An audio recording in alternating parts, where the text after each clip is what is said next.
So the biggest factor that will determine whether you're successful in practicing meditation is whether you practice meditation.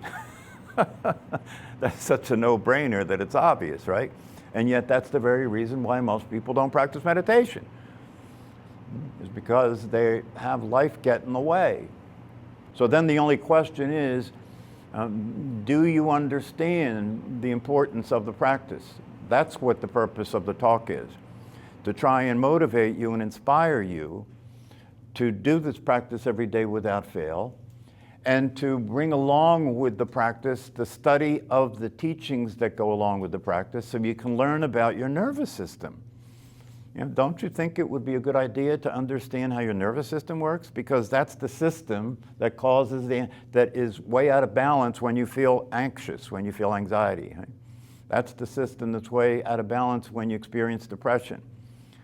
Right? So if you learn about the autonomic nervous system and you understand that for almost all of humanity, it's way out of balance. It's in a fight or flight mode all the time, which doesn't work because you're not fighting and you're not running all the time, and nobody's chasing you all the time. Right? It might have worked if you were a cave person, but we're not cave people anymore. We just still act like them a lot of the time.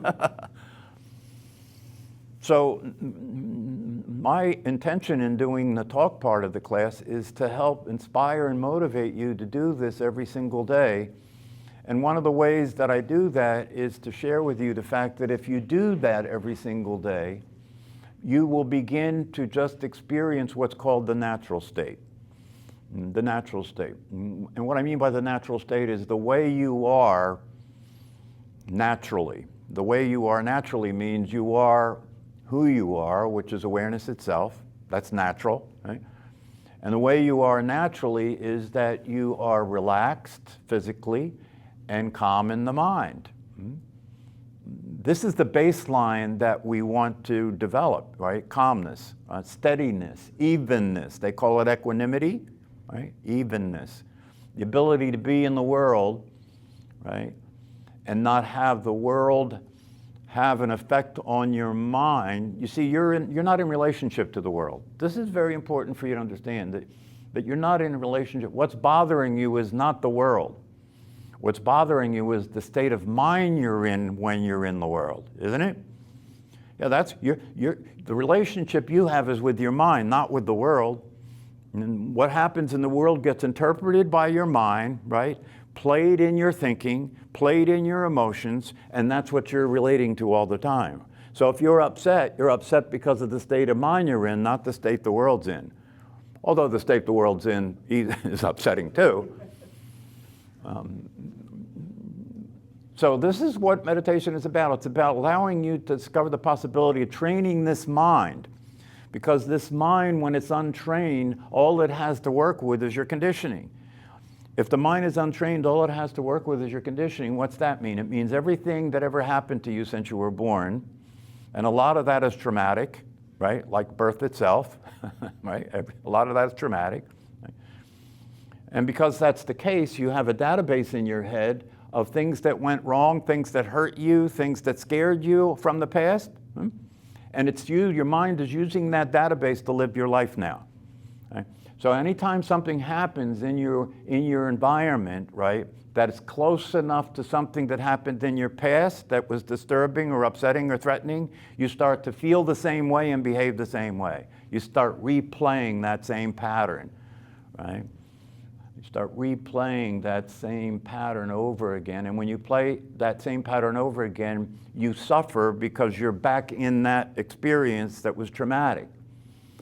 You know, one of the things one of the great meditation teachers said, the Buddha, he said that there are two darts in life that hit us, right? The one dart is the experience of what's happening itself. So if you have a situation occur where you're experiencing, say you get sick and you get a diagnosis, you get a serious diagnosis, right? So that's the one dart, that's what happened to you, right? This diagnosis of a serious illness, right? And then the second dart that happens to you, right, is the way you relate to what happened. Okay? So we could talk about this again using the mind, right? Because what happens to you, say you get a serious medical diagnosis, right? So that information goes into your mind, right? Now you know and I know if that information went into your mind, what would happen there? Yeah, that information goes into your mind. When you go to the doctor, if the doctor told you that you had a very serious form of cancer, right? Well, as soon as that information hit your mind would go, ah! Right? But if you were a meditation practitioner and you've been meditating long enough, when that data hit your mind, you would go, oh, that's the difference. And that's the difference that could be made in regard to everything that occurs in your life. All the things that come into your mind that upset the mind, right? You can be with your mind in such a way when it's upset, you're just watching. You're not in the mind being upset too. That's a transformation. That's a transcendental experience. That's going above what's happening, so it's no longer affecting you. And you can do that because your true nature is awareness itself.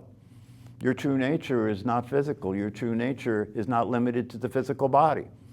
So through the practice of meditation, you can begin to experience an expanded sense of yourself that's unlimited. An expanded sense of yourself that experiences what's called wisdom, right? What's called wisdom. And wisdom is not just information. Wisdom is the ability to use information in a way that is wise. That's called wisdom. The ability to use the information in a way that is wise so that you can live your life in a wise way.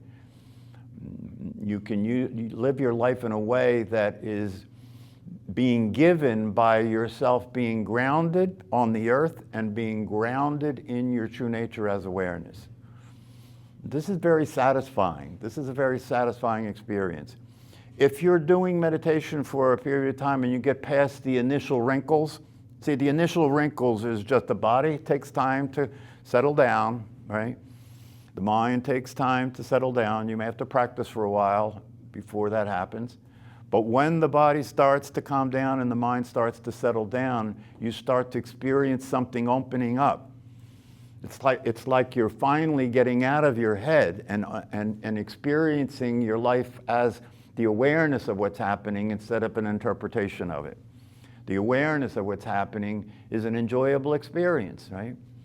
The interpretation of it turns it into a very threatening, uncomfortable reality, doesn't it? That's called neuroticism, a mild mental disturbance that almost all of humanity is suffering in terms of the neurotic process that goes on in the mind. What's neurotic mean? It means when this information goes into the mind's processing it in a paranoid way.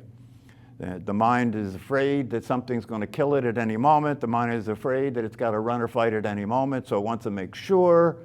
Now watch, it wants to make sure that it's sure that there's no threat coming, right? So what's the best way to guarantee that the mind can be sure that it's sure that there's no threat coming? Yeah, the way to guarantee that you won't miss a threat is to consider everything a threat. You won't miss it, right? The only problem with that is you have to be under threat all the time. The only problem with that is you have to be uptight all the time. The only problem with that is your nervous system has to be ready to fight or run all the time. And so that's burning energy all the time for nothing. There's not going to be a fight. It's burning energy all the time. It's keeping you up at night. It's keeping the voice in your head working overtime, right? To try and figure out, oh, what's the best way to do things? What should I do next? What do I do tomorrow? Oh my God, what did I do in the past? You know, the mind is just, the voice in your head is an absolutely crazy identity. The good news is you're not that voice. Unfortunately, most people don't know that, right? If you take yourself to be the voice in your head, you have a very crazy partner that you're living your life with, right? And that very crazy partner wants to dominate you, doesn't it? That very crazy partner wants to tell you what's going on and insist that you follow its orders. That's what it's doing, right? And so it tells you to do things that don't work. It tells you to raise your voice to people when that's not going to produce the result you want. You know, tells you to behave in ways that are designed to tranquilize you and try and help you settle down and calm down and relax a little bit, but at the same time you're destroying your body by eating all that shit that helps you to calm down and relax while you're watching the tube. And you add that to the medication that's got the side effects, right? And then you add that to the way you're living your life in terms of sleeping too much, not getting enough, exercise, and your relationships to a large part. And by the way, I'm generalizing here, so I'm not talking about everybody, but you pick and choose what fits, right? Most people are living in relationship to other people, right, as a transactional process, isn't it? I'll give you what you want from me if you give me what I want from you. That's transaction, right? That's how most people are living their life, right? So they don't get to experience love because love is not transactional. No, love is a giving. It's not a giving and a taking, or it's not a taking. Love is a giving, right? So when you practice meditation, you start to relax, you start to realize, oh, why don't I just express my love for the people I love and stop worrying about what they're doing? Yeah, maybe that'll work. Maybe I'll experience love if I express love. That's a no-brainer, isn't it? Maybe I'll experience love if I express love. How do you express love, right? By considering everybody to be your brother and sister. Love thy neighbor, right? And nobody disagrees with love thy neighbor, but nobody knows how to do it. So everybody says, oh yeah, that's wonderful. Maybe someday. So we need, humanity needs the ability to love thy neighbor. Humanity needs the ability to love thyself, right? But in order to love thyself so you can love thy neighbor, you have to be free from the condition you're in, because the condition that you and I are in is not a loving condition. It's a survival operation, right? That's what we see now when we look at the world, a survival operation. Europe's trying to survive. Russia's trying to survive. The United States is trying to survive, right? And everybody sees each other as a potential threat, right? This is what we're dealing with right now. And because that's the case, it's a perfect time to start to practice meditation. Thinking, of course, stopping thinking is not within your domain. If you could do that, you would have done it by now. No, it's not stop thinking, but what is the same as stopping thinking is moving your attention away from thinking. If you're not thinking about something, is the something that you're not thinking about present for you? No. So you could call that stop thinking. Yeah, but it's a very crude way of saying it that can be confusing. It's not stop thinking, it's just move your attention away from thinking. And when you move your attention away from thinking and you move your attention to what's real, thoughts are not real, by the way. If you move your attention away from thinking to what's real, which is the awareness is real, and the awareness is alive, and the awareness can actually see, okay? In fact, it is the awareness that's been doing the seeing and the hearing and the touching all along, because the personality that you take yourself to be does not exist. How can it see? How can it hear? It's using awareness to see and hear and then claiming that that's what it's doing. You get that? A personality is not real. It can't walk, it can't talk, it can't see, it can't do anything. All it can do is play material in the head. That's all it can do, is play material in the head. So what this is about is waking up to the fact that why just live a life in your head when you can actually be the awareness which is real and live a life that's a real life, where you can have real experiences. And if you're interested in well-being, and you are, aren't you? You want to be happy, satisfied, peaceful, right? Then the only possibility for that experience to occur is if you're being what you are, which is awareness itself. And the awareness itself is always in a state of well-being.